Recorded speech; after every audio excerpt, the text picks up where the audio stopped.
bagi Indonesia dan Malaysia. Kita juga akan melihat upaya-upaya diplomatik yang telah dilakukan untuk mencari solusi damai dan berkelanjutan. Tanpa berlama-lama lagi, mari kita mulai pembahasan kita dengan melihat latar belakang historis dari sengketa wilayah ini. Perkenalkan, nama saya Febiana Putri.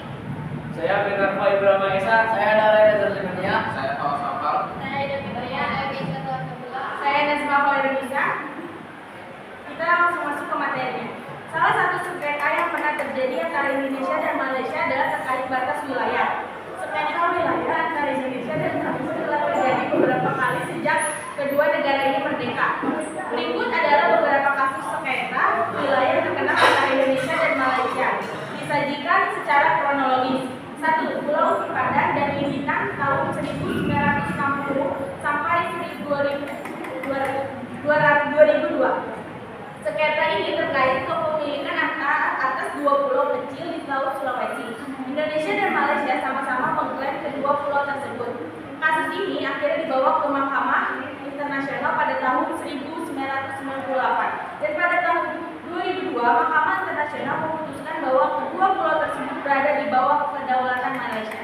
Nah, Ambalat sejak tahun 2005 sengketa ini berkisar pada Blok Ambalat dan sekitarnya di lautan Sulawesi yang kaya akan sumber daya minyak dan gas, tidak seperti Sipadan dan Limbitan. Sengketa ini lebih banyak terkait dengan payung atas batas maritim. Konflik ini memanas pada tahun 2005 ketika dua negara mengirimkan kapal perang mereka ke area tersebut.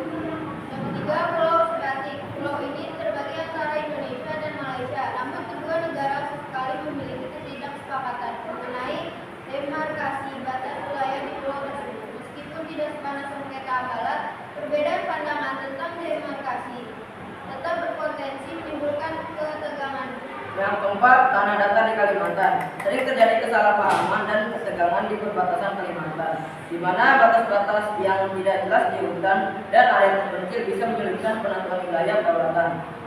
Selanjutnya yang kelima, perikanan dan masalah keamanan di perbatasan. Meskipun tidak selalu berhubungan langsung dengan klaim wilayah, seringkali terjadi konflik dan ketegangan antara kedua negara yang berkaitan dengan masalah perikanan dan keamanan di wilayah perbatasan, khususnya di perairan sekitar Kalimantan dan wilayah Laut Taiwan. Bagian akhir penyelesaian sengketa. Dalam menangani sengketa ini, kedua negara berusaha untuk melakukan dialog melalui mekanisme diplomasi dan negosiasi bilateral. Meskipun terkadang diwarnai oleh tekanan politik dan nasionalisme, upaya ini termasuk pertemuan antar pejabat pemerintah, pertukaran informasi, dan terkadang intervensi oleh badan internasional atau regional seperti ASEAN untuk membantu mediasi dan penyelesaian masalah.